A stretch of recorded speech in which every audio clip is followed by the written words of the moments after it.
Welcome back. हमारे YouTube channel exam with में आपका स्वागत है। तो अभी तक की हमारी क्लासेस में क्या चल रहा था, फैक्टोरियल यानी फैक्ट से रिलेटेड क्लासेस चल रही थी। उसके बाद हमने जो पिछली क्लास करवाई है उसमें भी एक्सरसाइजेस क्वेश्चन करवाए गए थे। जितने एक्सरसाइज हम लोग का जो अभी नया बैच है वो एसएससी जीडी के लिए टारगेटेड है और उसी से रिलेटेड हम आपके लिए क्वेश्चन लेके आते हैं। ठीक है, चलिए आज के प्रैक्टिस सेट में देखते हैं कौन कौन से क्वेश्चन हैं। पहला क्वेश्चन है आपका, किसी पिंड का भार। हर एक क्वेश्चन में आपके 4 ऑप्शन होंगे। तो किसी पिंड का भार अधिकतम होगा कहाँ पर, इसकी बात की गई है। पहला ऑप्शन है आपका, पृथ्वी पर सभी स्थानों पर एक समान होगा। दूसरा है पृथ्वी पर अधिकतम होगा, वो ध्रुवों पर अधिकतम होगा। तीसरा है आपका विषुवत रेखा पर अधिकतम होगा। और लास्ट है आपका मैदानों की अपेक्षा पहाड़ों पर अधिक होगा। ठीक है, तो ऊंचाई या मैदान से उसका कोई लेना देना नहीं है। हमारा जो भार होगा वो अधिकतम पृथ्वी के ध्रुवों पर यानी पोल्स पर अधिकतम होता है। तो इसमें कौन सा ऑप्शन सही रहेगा? आपका बी ऑप्शन सही रहेगा। ध्रुवों पर अधिकतम किसी भी पिंड का भार होगा। ठीक है, किसकी बात हो रही है? भार की, राइट। तो कहां पर होगा? ध्रुवों पर ही अधिकतम होगा वो। चलिए अगला क्वेश्चन देखते हैं। अगला क्वेश्चन है आपका, लिफ्ट में व्यक्ति का भार तब अधिक हो जाता है जबकि लिफ्ट की 4 अवस्थाएं दी होंगी या 4 ऑप्शन दिए होंगे। पहला है आपका ऑप्शन, एक समान वेग से ऊपर जा रही हो। दूसरा ऑप्शन है एक समान वेग से नीचे जा रही हो। तीसरा है ऊपर की ओर त्वरण से गमन करे, ठीक है, या नीचे की ओर त्वरण से गमन करे। तो बात किसकी हो रही है? भार अधिक होने की, यानी वेट में थोड़ा सा क्या हो, इंक्रीजमेंट हो, भार उसका अधिक हो रहा होता है। और ये एक ही दशा में होता है जब एक समान त्वरण से गति करती हुई कोई लिफ्ट ऊपर की ओर जा रही हो। ठीक है, तो ऑप्शन सी इसका राइट हो जाएगा, ऊपर की ओर त्वरण से गमन करे। ठीक है, एक समान त्वरण से यानी एक ही जैसा एक्सेलरेशन हो, एक्सेलरेशन बदल नहीं रहा हो, तो जो व्यक्ति का भार होगा या किसी भी पिंड का भार होगा वो अधिकतम हो जाएगा। ठीक है, चलिए अगला क्वेश्चन देखते हैं। हाँ, अगला क्वेश्चन है, किसी पिंड को पृथ्वी से चंद्रमा पर ले जाने पर उसमें क्या परिवर्तन होगा, क्या बदलाव होगा उसमें। ठीक है, पहला ऑप्शन है आपका, उसका द्रव्यमान भिन्न होगा किंतु भार वही रहेगा। उसका द्रव्यमान व भार दोनों बदल जाएगा यानी भिन्न हो जाएगा। अगला है आपका, उसका द्रव्यमान वही रहेगा किंतु भार भिन्न हो जाएगा। लास्ट है आपका, उसका द्रव्यमान व भार दोनों पूर्ववत यानी पहले की भांति, पूर्ववत मतलब पहले की भांति रहेंगे। तो आपको बता दिया जाए कि जैसे ही कोई पिंड हमारी पृथ्वी से चंद्रमा तक ले जाया जाता है तो उसके द्रव्यमान में कोई परिवर्तन नहीं होता, लेकिन उसका भार क्या हो जाता है? बदल जाता है। चलिए देखते हैं इसमें कौन सा ऑप्शन है। इसका ऑप्शन सी सही है, उसका द्रव्यमान तो वही रहेगा किंतु भार भिन्न हो जाएगा। ठीक है, तो ऑप्शन सी इसका सही आंसर है।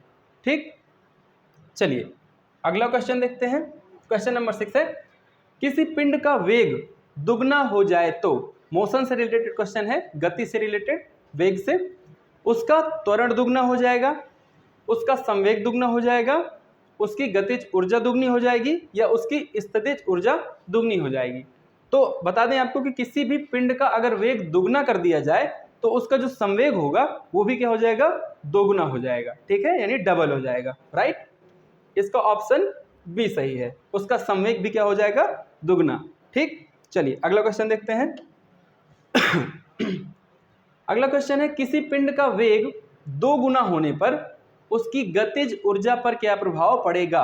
ऑप्शन ए दुगनी हो जाएगी, ऑप्शन बी 4 गुनी हो जाएगी, ऑप्शन सी आधी रह जाएगी या ऑप्शन डी 1/4 रह जाएगी। ठीक है, तो गतिज ऊर्जा का फॉर्मूला ही होता है हाफ mg²। ठीक है, तो अगर पिंड का वेग 2 गुना है तो गतिज ऊर्जा कितनी हो जाएगी? 4 गुनी। ठीक है, उसकी जस्ट डबल हो जाती है, इस बात को ध्यान रखेंगे आप लोग। अगर वेग 2 गुना है तो गतिज ऊर्जा 4 गुनी हो जाएगी। ठीक है, अगला क्वेश्चन है, किसी पिंड का अधिकतम भार, किसी पिंड का अधिकतम भार हो सकता है कहां? 4 सिचुएशन दी हुई हैं। पहली सिचुएशन है वायु में, दूसरी है हाइड्रोजन में, तीसरी है जल में या चौथी है निर्वात में। तो जो पिंड का अधिकतम भार होगा वो हमेशा वैक्यूम में यानी निर्वात में माना जाता है। ठीक है, कहाँ होगा? निर्वात में।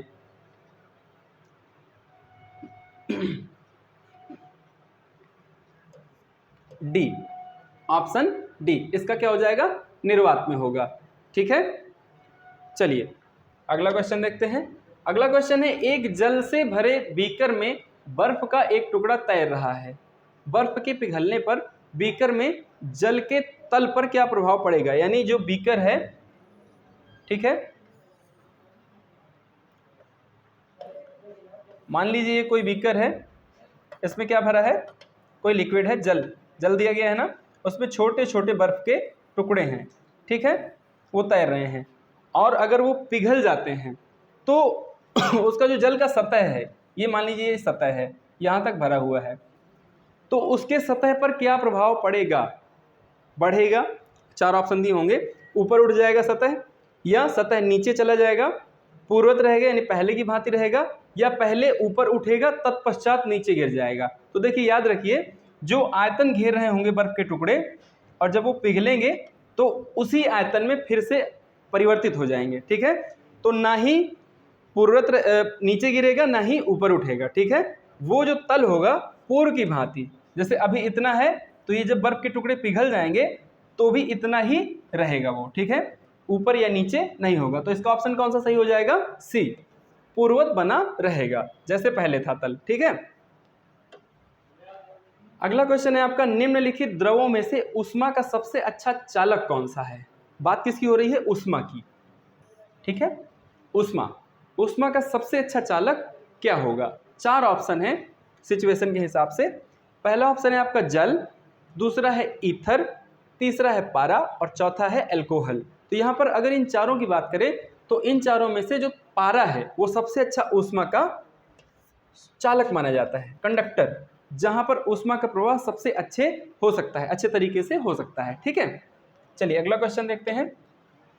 अगला क्वेश्चन है, आर्द्रता मापी यंत्र की सहायता से निम्नलिखित में से किसका मापन किया जाता है। ठीक, पहला ऑप्शन है द्रवों का आपेक्षिक घनत्व, दूसरा है दूध की परिशुद्धता, तीसरा है वायुमंडलीय दाब, चौथा है आपेक्षिक आर्द्रता। ठीक है, द्रवों का आपेक्षिक घनत्व किससे मापते हैं, हाइग्रोमीटर से। किससे, हाइड्रोमीटर से। ठीक, दूध की परिशुद्धता पहले वीडियो में बताया गया है, इसका होता है लैक्टोमीटर। क्या होता है, लैक्टोमीटर। ठीक, दूध में कितना पानी है, कितना घनत्व है, ये सारी चीजें कौन बताता है, लैक्टोमीटर बताता है। तीसरा है आपका वायुमंडलीय दाब। तो वायुमंडलीय दाब की गणना किससे की जाती है, बैरोमीटर से। किससे, बैरोमीटर से। बैरोमीटर से किसने इन्वेंशन किया था, ई टॉर्सेली। बैरोमीटर, इसकी खोज किसने की थी, ई टॉर्सेली ने इसको खोजा था। ठीक है, तो अगर ये तीन नहीं मिल रहे हैं तो ऑप्शन ए चौथा ही मिलेगा, यानी आर्द्रता मापी यंत्र से क्या मापते हैं, आपेक्षिक आर्द्रता ही मापी जाती है। तो आपका ऑप्शन कौन सा, डी सही हो जाएगा। ठीक है, चलिए अगली साइड में चलते हैं। अगला क्वेश्चन क्या है, अगला क्वेश्चन है, निम्नलिखित में से किसको विद्युत चुंबकीय तरंगों को तरंग दैर्घ्य यानी वेवलेंथ सबसे लंबी होती है। चार प्रकार की इसमें किरणें दी हुई हैं हमें। ठीक है, उसमें पूछा है कि वेवलेंथ सबसे अधिक लंबी किसकी है। ठीक, पहली हमारी जो वेव है किससे रिलेटेड है, अल्ट्रावायलेट वेव से, पराबैंगनी किरणों से। दूसरी है प्रकाश किरणें। तीसरा ऑप्शन है आपका गामा किरणें। चौथा है आपका औरक्त, इंफ्रारेड किरणें। ठीक है, औरक्त। तो इसमें अगर अभी करंट की सिचुएशन देखी जाए तो जो सबसे अधिक तरंग दैर्घ्य होगी वो किनकी होगी, औरक्त, इंफ्रारेड की होंगी। ठीक है, औरक्त किरणों की ही होगी। राइट, चलिए वेवलेंथ की बात की गई थी। ठीक है, तो औरक्त किरणों की सबसे अधिक लंबी होंगी। अगला क्वेश्चन देखते हैं। अगला क्वेश्चन है, पूर्ण सूर्य ग्रहण में सूर्य का कौन सा भाग दिखाई देता है। अगर पूरी तरह से सूर्य ग्रहण है तो उसमें सूर्य के किस भाग को देखा जा सकता है। ठीक, इसमें चार ऑप्शन है। पहला है किरीट, दूसरा है कोई सा भाग नहीं, तीसरा वर्णमंडल, क्रोमोस्फेयर, और लास्ट है आपका प्रकाश मंडल। तो देख लीजिए, समझ लीजिए कि अगर सूर्य ग्रहण पूर्ण तरीके से है तो भी हम सूर्य की किरीट भाग को देख सकते हैं, पूरी तरह विजिबल होता है वो। कौन सा, किरीट। तो इसका ऑप्शन कौन सा सही हो जाएगा, फर्स्ट, यानी सूर्य ग्रहण के समय किरीट भाग को देखा जा सकता है। ठीक है, अगला है आपका, अगला क्वेश्चन है, समतल दर्पण द्वारा बनी प्रतिबिंब। ठीक है, समतल दर्पण द्वारा बनी प्रतिबिंब कैसा होगा? वास्तविक होगा, आभासी होगा, पटल पर बन सकता है या वस्तु से जरा सा छोटा बनता है। 4 इसमें दी हुई हैं चीजें, देखते हैं इसमें। तो जो समतल दर्पण की बात हो रही है, तो समतल दर्पण का प्रतिबिंब हमेशा कैसा रहता है? आभासी, ठीक है, इमेजिनरी। इसका ऑप्शन बी सही हो जाएगा। ठीक,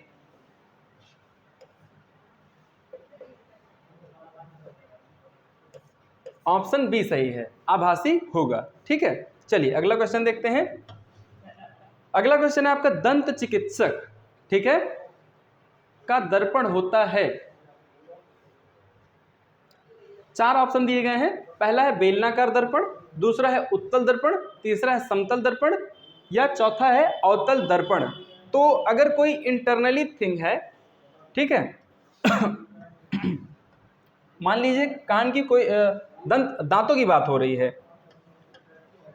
तो इंटरनली अगर कोई भी चीज देखनी है तो हमें ऐसे प्रकाश की जरूरत होती है जो बिखराव पैदा करे, एग्जैक्ट एक ही स्थान पर ना फोकस करके वो प्रकाश एक पार्टिकुलर एरिया में बिखरे और उसकी सारी जानकारी दे। ठीक है, तो वो काम कौन सा करता है प्रकाश को बिखेरने का? अवतल दर्पण करता है। कौन करता है? अवतल दर्पण। ठीक है, तो यहां पर दंत चिकित्सक किसका उपयोग करेंगे? अवतल दर्पण का प्रयोग करेंगे। ठीक है, दंत चिकित्सक की बात हुई है, ठीक है, दर्पण में। अगला क्वेश्चन है आपका मोटर वाहनों के पीछे का दृश्य देखने के लिए, मोटर वाहन आपके ट्रक हो सकते हैं या 4 व्हीलर कार वगैरह हो सकती हैं, तो उनमें जो पीछे का ORVMs होते हैं जो, या IRVMs, उनमें पीछे का व्यू देखने के लिए, बैक व्यू देखने के लिए कौन से दर्पण का प्रयोग करते हैं? पहला है आपका समतल दर्पण, दूसरा है उत्तल दर्पण, तीसरा है अवतल दर्पण, या चौथा है बेलनाकार सिलेंड्रिकल दर्पण। ठीक है, तो उन दर्पण में हमें आवश्यकता होती है कि जो प्रतिबिंब हो वो बिखरे नहीं, वो एग्जैक्ट पता चले। ठीक है, तो वो किसका काम होता है? उत्तल दर्पण का। कौन कार्य करता है? उत्तल दर्पण। ठीक है, दर्पण में वास्तविक प्रतिबिंब बनता है, इसलिए हमेशा उत्तल दर्पण का प्रयोग करते हैं। कहाँ? मोटर वाहनों के पीछे का दृश्य देखने के लिए। चलिए अगला क्वेश्चन देखते हैं। अगला क्वेश्चन है आपका 3 प्राथमिक वर्ण कौन कौन से हैं? वर्ण यानी रंग, रंगों की बात कर रहे हैं। ठीक, कलर्स। तो याद रखिएगा जो प्राथमिक रंग होते हैं, प्राथमिक वर्ण होते हैं, वो होते हैं RGB। RGB मतलब क्या है इसका? R for red, G for green, B for blue. तो यानी लाल, हरा और नीला। सीरीज में ये दिए हुए हैं, लाल, हरा और नीला। ठीक है, नीला, हरा, लाल, या BGR ऐसे देख सकते हैं। तो प्राथमिक रंग कौन कौन से हो जाएंगे? RGB यानी लाल, हरा और नीला। ऑप्शन ए इसका सही है। अगला क्वेश्चन है कैमरे का कौन सा भाग मानव नेत्र के दृष्टिपटल रेटिना के सदृश है? यानी जो काम रेटिना करती है वही काम कैमरे में कौन सा भाग करता है? क्वेश्चन ये है सीधा सीधा, अगर इसका समझे हम मतलब। तो जो कैमरे में फिल्म होती है, कौन? फिल्म, वो हमेशा रेटिना की भांति कार्य करती है। ठीक है, चलिए द्वारक है, शटर है, इनसे हमें मतलब नहीं है, फिक्सर वगैरह हो सकते हैं, लेकिन जो फिल्म होती है वो ही मानव नेत्र के जो है रेटिना की भांति कार्य करता है। यानी प्रतिबिंब कहाँ बनता है? मानव की रेटिना पर, और कैमरे में भी प्रतिबिंब कहाँ बनता है? आपके फिल्म पर। ठीक, चलिए अगला क्वेश्चन देखते हैं। अगला क्वेश्चन है पुरुषों की अपेक्षा स्त्रियों के स्वर की तीक्ष्ण होने के कारण क्या है? ठीक है, उसका रीजन क्या है कि पुरुषों की आवाज होती है वो मोटी होती है और स्त्रियों की आवाज क्या होती है? तीक्ष्ण, पतली। ठीक है, ये आवृत्ति पर निर्भर करता है। जो पुरुषों की आवाज होती है उसकी आवृत्ति क्या होती है? अधिक। ठीक है, सॉरी, निम्न होती है। ठीक, और स्त्रियों के स्वर की आवाज क्या होती है? उच्च। तो उच्च आवृत्ति की वजह से जो स्त्रियों के स्वर होते हैं या जो आवाज होती है वो हमेशा क्या होती है? तीक्ष्ण या पतली। ठीक है, तो आवृत्ति की विशेषता है ये। उच्च आवृत्ति तो अधिक तीक्ष्ण आवाज, निम्न आवृत्ति तो कम तीक्ष्ण आवाज। ठीक है, चलिए अगला क्वेश्चन देखते हैं। वाक् तंतु से इसका कोई लेना देना नहीं है और ना ही इसका आयाम से कोई लेना देना है। ठीक है, चलिए अगला क्वेश्चन देखते हैं। ध्वनि का अधिकतम वेग, 4 इसमें पोजीशंस दी हुई हैं। अधिकतम कहाँ होगा? ध्वनि का अधिकतम वेग होगा, पहला ऑप्शन है आपका निर्वात में, दूसरा होगा वायु में, तीसरा होगा जल में, चौथा होगा इस्पात में। तो देखो निर्वात में तो ध्वनि गमन ही नहीं करती है, ठीक, गलत हो गया ये। वायु में, जल में, इस्पात में। अब इन तीन में से हमें बताना है, ठीक। ये बात गैस की हो गई, ठीक है, ये लिक्विड की हो गई और ये सॉलिड की हो गई। तो सबसे ज़्यादा जो ध्वनि का वेग होता है हमेशा किस में होता है? सॉलिड्स में, ठीक। और सॉलिड यहाँ पर क्या है? सिर्फ इस्पात। तो यानी ध्वनि का जो अधिकतम वेग होगा वो कहाँ होगा? इस्पात में, ठीक है। इस्पात मतलब समझते हैं ना, स्टील। स्टील को हिंदी में क्या कहते हैं? इस्पात। चलिए अगला क्वेश्चन देखते हैं। अगला क्वेश्चन है आपका मैक संख्या, मैक नंबर का संबंध किस चीज से है, ठीक। ये क्वेश्चन है आपका, मैक संख्या का उपयोग कहाँ करते हैं या इसका संबंध किससे है? ध्वनि के वेग से, जलयान के वेग से, वायुयान के वेग से, अंतरिक्षयान के वेग से, ठीक। तो अगर मैक संख्या की बात करें तो ये हमेशा वायुयान के वेग से रिलेटेड है, ठीक है। 3 मैक, 4 मैक, 5 मैक, इस तरह अगर वायुयान के वेग की गणना की जाती है तो मैक नंबर से ही यानी मैक संख्या से ही की जाती है। चलिए ठीक है, अगला क्वेश्चन देखते हैं। अगला है आपका, निम्नलिखित में से कौन सी युक्ति विद्युत ऊर्जा को यांत्रिक ऊर्जा में परिवर्तित करती है या कराती है? किसमें किसको परिवर्तित कर रहा है? विद्युत ऊर्जा को किसमें? यांत्रिक ऊर्जा में परिवर्तन हो रहा है, ठीक। विद्युत से किसमें? यांत्रिक में। तो ये काम होता है आपका विद्युत मोटर का। किसका? विद्युत मोटर। ऑप्शन डी सही है। जैसे ही विद्युत मोटर में हम क्या देते हैं? सप्लाई, तो विद्युत का प्रवाह होने लगता है और फिर जैसे ही वो क्या करती है? काउंट करती है सर्किल में, तो वो विद्युत ऊर्जा को किसमें? यांत्रिक ऊर्जा में परिवर्तित कर देती है।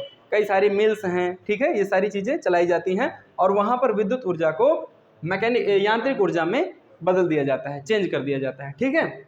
चलिए अगला क्वेश्चन देखते हैं। अगला क्वेश्चन है, लाउड स्पीकर में ऊर्जा का परिवर्तन किसमें किसका होता है? ठीक है, लाउड स्पीकर में ऊर्जा का परिवर्तन किसमें किसका होता है? तो देखिए इसमें 4 ऑप्शन दिए हुए हैं, थोड़ा सा इसमें अंतर है, जो डायरेक्टली बोल दिया जाता है उसमें थोड़ा सा अंतर है। पहला ऑप्शन है ध्वनि से यांत्रिक तत्पश्चात विद्युत ऊर्जा में, दूसरा है विद्युत से यांत्रिक तत्पश्चात ध्वनि ऊर्जा में, तीसरा है ध्वनि से विद्युत तत्पश्चात ध्वनि ऊर्जा में, यांत्रिक से ध्वनि ऊर्जा में। तो ये तो सितार का है आपका, ठीक है, किसका? सितार का है। ये ध्वनि से विद्युत तत्पश्चात ध्वनि, ये भी गलत हो गया, अरेंजमेंट सही नहीं है, ठीक है। अगला है ध्वनि से यांत्रिक तत्पश्चात विद्युत ऊर्जा में, तो ये तो जस्ट अपोजिट बात हो गई, तो ये भी गलत है, ठीक है। तो लाउड स्पीकर का सबसे पहला कार्य होता है विद्युत ऊर्जा को यांत्रिक में बदलता है। पहले किस में बदलता है? यांत्रिक में, ठीक है। अगला उसके बाद फिर यांत्रिक को ध्वनि में बदलकर आपको आवाज प्रोवाइड कराई जाती है, वॉइस, ठीक है। तो आपका बी ऑप्शन सही है। लाउड स्पीकर में ऊर्जा का परिवर्तन पहले विद्युत से यांत्रिक में होगा, उसके बाद ध्वनि ऊर्जा में प्राप्त होगा, ठीक। चलिए अगला क्वेश्चन देखते हैं। अगला क्वेश्चन है आपका, यांत्रिक ऊर्जा को विद्युत ऊर्जा में परिवर्तित करने वाली युक्ति क्या कहलाती है? देखिए ये विद्युत मोटर का क्या है? Just opposite. विद्युत मोटर क्या कर रहा था? आपकी जो इलेक्ट्रिसिटी है ना उसको कंज्यूम करके हमें यांत्रिक ऊर्जा प्रदान कर रहा था। और यहाँ पर क्या पूछा है? यहाँ पर पूछा है यांत्रिक ऊर्जा को विद्युत ऊर्जा में परिवर्तित करने वाली युक्ति क्या कहलाती है? तो ठीक, वो थी विद्युत मोटर और ये कहलाएगी क्या? डायनेमो। क्या कहलाएगी? डायनेमो, ठीक है। चलिए डायनेमो क्या होता है? एक आर्मेचर होता है और आर्मेचर को जब किसी एक पट्टे से या किसी भी, जैसे आपकी विंड मिल है, उसके द्वारा घुमाया जाता है, तो उसमें जो यांत्रिक ऊर्जा होती है उससे फिर विद्युत ऊर्जा में कन्वर्ट हो जाती है, ठीक है। तो यानी यांत्रिक ऊर्जा को विद्युत ऊर्जा में कन्वर्ट करने वाला युक्ति क्या है? युक्ति क्या है? डिवाइस क्या है? डायनेमो। बी ऑप्शन ध्यान देंगे, ठीक है। चलिए अगला क्वेश्चन देखते हैं। अगला क्वेश्चन है, विद्युत परिपथ में फ्यूज का क्या कार्य है? फ्यूज का कार्य पूछा गया है। 4 ऑप्शन है इसमें। पहला है बिजली के झटके से बचाना, दूसरा है धारा के प्रवाह को नियमित करना, तीसरा है आपका अतिभारण यानी ओवरलोडिंग या शॉर्ट सर्किट से की स्थिति में यंत्र की सुरक्षा करना, और आपका लास्ट है नन ऑफ दिस कोई नहीं, ठीक है। तो देखिए बिजली के झटके से उसका कोई लेना देना नहीं है और धारा के प्रवाह को नियमित करने से भी उसका कोई लेना देना नहीं है। फ्यूज लगाया जाता है ताकि अगर ओवरलोडिंग हो या शॉर्ट सर्किट हो तो परिपथ की धारा क्या हो जाए? वहीं से कट हो जाए और उसमें जाने वाली धारा, किसी भी युक्ति में जाने वाली धारा वहीं से ब्रेक कर दी जाए, ताकि उस युक्ति को का दिक्कत ना हो, कोई उसमें कोई खराबी ना आए। ठीक है, तो यानी अतिभारण, ओवरलोडिंग या शॉर्ट सर्किट की स्थिति में यंत्र की सुरक्षा के लिए हम किसका यूज करते हैं? फ्यूज का यूज करते हैं। ऑप्शन सी इसका सही है। ठीक, अतिभारण, ओवरलोडिंग या शॉर्ट सर्किट की स्थिति में यंत्र की सुरक्षा के लिए फ्यूज का निर्माण करते हैं हम लोग। ठीक है, चलिए अगला पूछा है क्वेश्चन, परमाणु की प्रभावित त्रिज्या कितनी होती है? किसके बारे में बात कर रहा है? प्रभावित त्रिज्या के बारे में बात कर रहा है। 4 ऑप्शन इसमें दिए हैं। पहला ऑप्शन है 10⁻⁻6 मीटर, दूसरा ऑप्शन है आपका 10⁻⁻10 मीटर, तीसरा है 10⁻⁻14 मीटर और चौथा लास्ट ऑप्शन है आपका 10⁻⁻15 मीटर।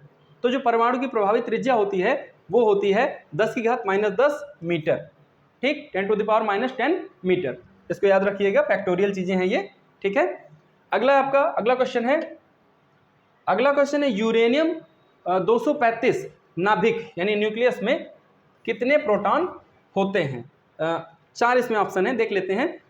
235 प्रोटॉन होते हैं, 235 न्यूट्रॉन होते हैं, 235 इलेक्ट्रॉन होते हैं, या प्रोटॉनों व न्यूट्रॉनों के बल संख्या 235 होती है। तो इसमें याद रखिएगा यूरेनियम में दोनों चीजें होती हैं, प्रोटॉन और न्यूट्रॉन। ठीक, और अगर प्रोटॉन न्यूट्रॉन होंगी तो किसमें? 235 में होंगी संख्या में।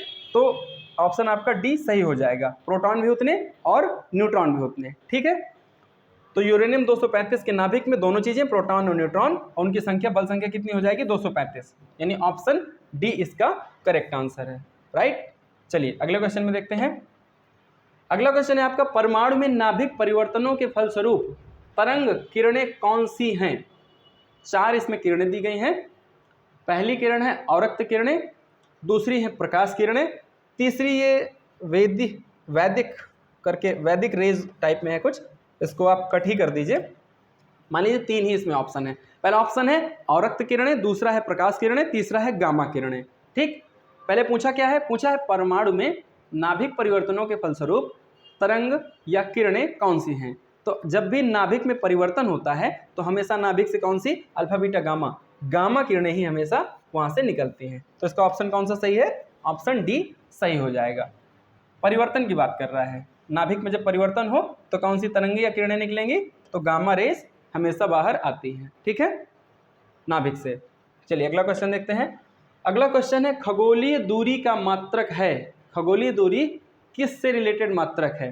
पहला है एक्ट्रॉम, दूसरा है किलोमीटर, तीसरा है समुद्री मील, चौथा है प्रकाश वर्ष। तो खगोलीय दूरी किसका? डिस्टेंस का ही एक मात्रक है और ये प्रकाश वर्ष से संबंधित है। बहुत अधिक दूरियों को मापने के लिए हम किसकी का यूज करते हैं? प्रकाश वर्ष की, लाइट ईयर की। ठीक है, तो ये भी लाइट ईयर से ही रिलेटेड है, यानी इसका ऑप्शन कौन सा सही हो जाएगा?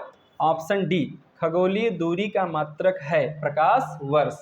ठीक, चलिए अगला क्वेश्चन देखते हैं।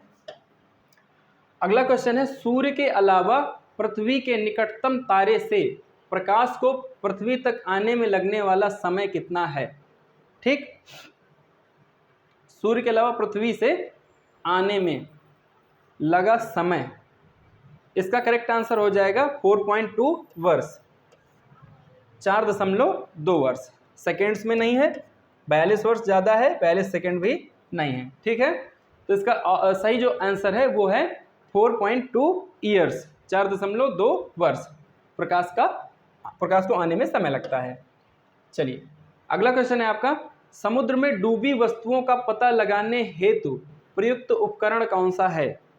कौन सा डिवाइस यूज करते हैं हम अगर किसी भी समुद्र में कोई वस्तु डूब जाती है तो? ठीक है, तो पहला इसमें इक्विपमेंट दिया हुआ है रेडार, दूसरा है सोनार, तीसरा है कॉसर, लास्ट है आपका पल्सर। ठीक, इसके बारे में पहले ही बता चुके हैं, एक बार फिर से समझ लीजिए। इसमें हम सबसे पहले किसका ये रेडियो वेव से चलता है। किससे चलता है? रेडियो वेव से। ये साउंड से रिलेटेड है। ठीक, ये भी अपने अलग अलग हैं। ये पल्सार तो दूसरा ही है, धूमकेतु होता है। ठीक है, तो अगर भी कोई भी वस्तु समुद्र में डूब गई है और उसका पता लगाना है तो हमें सोनार का यूज करना होता है। सोनार का फुल फॉर्म होता है साउंड नेविगेशन एंड रेंजिंग। चीजें रिलेटेड करते हैं हम साउंड से और उनको नेविगेट करने के लिए सोनार का यूज करते हैं। ठीक है, चलिए अगला क्वेश्चन देखते हैं। ऑप्शन बी इसका सही है। अगला क्वेश्चन है, निम्नलिखित में से कौन सा पदार्थ भारी मशीनों में स्नेहक के रूप में प्रयुक्त किया जाता है। ठीक, स्नेहक मतलब चिकनाई, ताकि घर्षण बल के कारण जो मशीनें हैं उनके जो घर्षण की वजह से जो प्रॉब्लम आती है उसको कम किया जा सके। ठीक है, तो इसमें 4 दिए हुए हैं। पहला है आपका बॉक्साइट, दूसरा है गंधक, तीसरा है फास्फोरस, चौथा है ग्रेफाइट। लेकिन बात हो रही है किनकी? भारी मशीनों की। ठीक है, अदरवाइज ये काफ़ी चीज़ें यूज होती हैं, लेकिन यहाँ पर सिर्फ और सिर्फ ग्रेफाइट का यूज करेंगे क्योंकि बात भारी मशीनों की है। तो भारी मशीनों में स्नेहक के रूप में हमेशा ग्रेफाइट का यूज किया जाता है। ठीक है, ग्रेफाइट वही है जो पेंसिल्स में यूज होती है, ब्लैक कलर की, राइट। चलिए अगला क्वेश्चन देखते हैं। अगला क्वेश्चन है, ऑटो वाहनों में द्रव चालित यानी हाइड्रोलिक ब्रेक रिलेटेड है किससे? इसमें ऑप्शन ए है बर्नौली सिद्धांत के अनुसार कार्य करने से, दूसरा है पॉइजली सिद्धांत के अनुसार कार्य करते हैं, तीसरा है पास्कल सिद्धांत के अनुसार कार्य करते हैं, या चौथा है आर्किमिडीज नियम के अनुसार। ये तो प्लवन से संबंधित हैं तो इनसे हो ही नहीं सकता है। ठीक है, ठीक, इसका एग्जाम्पल होता है जैसे किसी भी टीन का उड़ जाना आंधी आने पर। ठीक है, बचे 2, पॉइजली या पास्कल सिद्धांत। ठीक है, पॉइजली भी नहीं है, आपका ऑप्शन सी यानी पास्कल सिद्धांत के अनुसार कार्य करते हैं। कौन? द्रव चालित यानी हाइड्रोलिक ब्रेक। ठीक है, इसका ऑप्शन सी सही है। हाइड्रोलिक ब्रेक जो यूज होते हैं पास्कल सिद्धांत के अनुसार ही यूज किए जाते हैं। चलिए अगला क्वेश्चन देखते हैं। अगला क्वेश्चन है, अंतर्दर्शी एंडोस्कोप। किसकी बात हो रही है? एंडोस्कोप की बात हो रही है। सबसे पहले समझ लेते हैं ये है क्या। जैसे आपकी बॉडी में इंटरनल कोई प्रॉब्लम हो जाती है, ठीक है, और डॉक्टर्स को उसका इमेज लेना है, तो डॉक्टर हमेशा क्या करते हैं, नली के द्वारा वहाँ पर एक छोटी सी वायर भेजते हैं, उसी वायर में लगा रहता है क्या? एंडोस्कोप। ठीक है, तो पूछा गया है कि अंतर्दर्शी एंडोस्कोप प्रकाश के किस जो सिद्धांत हैं या किस एक कह सकते हैं घटना पर आधारित है। ठीक, तो पहला है आपका परावर्तन पर, दूसरा है प्रकीर्णन पर, तीसरा है अपवर्तन पर, या चौथा है पूर्ण आंतरिक परावर्तन पर निर्भर करते हैं। ठीक है, तो TIR पर ही डिपेंड है। TIR मतलब total internal reflection of light. ठीक, TIRL लिख लीजिए इसको, total internal reflection of light.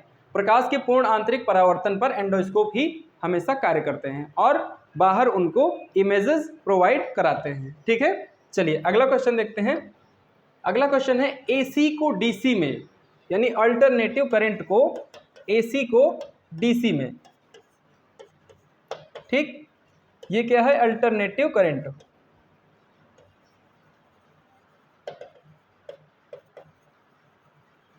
ठीक, ये क्या है? ये डायरेक्ट करंट। ये क्या है? Direct current. तो अल्टरनेटिव करंट को डायरेक्ट करंट में कौन सी युक्ति या उपकरण परिवर्तन करती है? 4 उपकरण दिए हुए हैं। पहला है आपका ट्रांसफार्मर, दूसरा है आपका प्रेरण कुंडली, तीसरा है दिष्टकारी, या चौथा है डायनेमो। तो डायनेमो अभी बताया क्या करता है, यांत्रिक को विद्युत में बदलता है, तो डायनेमो हो नहीं सकता। ट्रांसफार्मर सिर्फ दक्षता में प्रभाव डालता है। ठीक है, प्रेरण कुंडली से इसका कोई लेना देना नहीं है। तो ऑप्शन आपका कौन सा बचा? सी यानी दिष्टकारी, जिसे क्या बोलते हैं? रेक्टिफायर। रेक्टिफायर ही AC को अल्टरनेटिव करंट को DC डायरेक्ट करंट में परिवर्तित करता है। चलिए अगला क्वेश्चन देखते हैं। अगला क्वेश्चन है, प्रकाश के वेग की तुलना में रेडियो तरंगों का वेग क्या होता है? प्रकाश के वेग की तुलना में रेडियो तरंगों का वेग कम होता है, अधिक होता है, एक समान होता है, अनंत यानी असीमित होता है। तो इसमें सबसे पहले हम आपको समझाते हैं, जो प्रकाश है और रेडियो तरंगें हैं लगभग एक ही गति से गमन करती हैं, तो इसलिए ना कम होगा ना ज़्यादा होगा, यानी कैसा होगा? एक समान होगा। आपका ऑप्शन सी सही है, इसका हमेशा एक समान ही रहेगा, राइट। चलिए अगला क्वेश्चन देखते हैं। अगला क्वेश्चन है कि निम्नलिखित में से कौन सा जोड़ा कण प्रतिकण है, एक कण होगा दूसरा उसका प्रतिकण होगा यानी उल्टा होगा। ठीक है, देख लेते हैं। पहला है आपका प्रोटॉन न्यूट्रॉन, दूसरा इलेक्ट्रॉन पॉजिट्रॉन, तीसरा न्यूट्रिनो या न्यूट्रॉन, चौथा है आपका फोटॉन और इलेक्ट्रॉन। तो जो इलेक्ट्रॉन और पॉजिट्रॉन होते हैं वो एक दूसरे के क्या होते हैं, कण प्रतिकण, ठीक, एक दूसरे के अपोजिट होते हैं, राइट। तो आपका ऑप्शन बी सही हो जाएगा। चलिए अगला क्वेश्चन देखते हैं। अगला क्वेश्चन है प्रसिद्ध बिग बैंग थ्योरी किस मुख्य सिद्धांत पर आधारित है। 4 प्रकार के हमें सिद्धांत दिए हुए हैं, ठीक। पहला है आपका डॉपलर इफेक्ट, दूसरा है आपका जीनोम इफेक्ट, तीसरा है डी ब्रॉगली इफेक्ट और लास्ट है आपका उष्मागति का नियम, उष्मागतिकी के सिद्धांत पर। तो आपको बता दें जो बिग बैंग थ्योरी है वो आपकी डॉपलर इफेक्ट से रिलेटेड है, डॉपलर प्रभाव से रिलेटेड है। ठीक है, क्या होता है डॉपलर प्रभाव? किसी भी ध्वनि का, जैसे कोई चलती हुई ट्रेन है, ठीक है, जब आपके बगल से गुजरेगी, ठीक, तो आपको उसकी ध्वनि बहुत ज़्यादा सुनाई देगी, लेकिन जैसे ही वो आगे बढ़ती जाएगी उसकी ध्वनि कम होती चली जाती है। यही क्या कहलाता है? डॉपलर इफेक्ट कहलाता है। तो प्रसिद्ध जो बिग बैंग थ्योरी है वो आपकी डॉपलर इफेक्ट से ही आधारित है। ठीक, चलिए अगला क्वेश्चन देखते हैं। लास्ट क्वेश्चन है आज की क्लास का। अगला है कोबाल्ट 60 से कौन सी किरणें निकलती हैं? ठीक, इसमें 4 प्रकार की दी हुई हैं, 4 ऑप्शन है। पहला ऑप्शन है आपका गामा रेज, दूसरा है सभी प्रकार की किरणें निकलती हैं, तीसरा है एक्स रेज और चौथा है आपका बीटा रेज। ठीक, तो कोबाल्ट 60 से हमेशा कौन सी किरणें निकलती हैं? अल्फा बीटा गामा में गामा किरणें ही निकलती हैं। ठीक है, याद रखिएगा कोबाल्ट 60, कोबाल्ट 60 से कौन सी किरणें निकलती हैं? गामा किरणें निकलती हैं। तो आज की क्लास के लिए इतने ही क्वेश्चन। अगली क्लास में हम फिर मिलते हैं नए क्वेश्चंस के साथ। अपना यूट्यूब में एग्जाम विद मी के लिए समय देने के लिए बहुत बहुत धन्यवाद। बने रहिए चैनल एग्जाम विद मी के साथ। Thank you.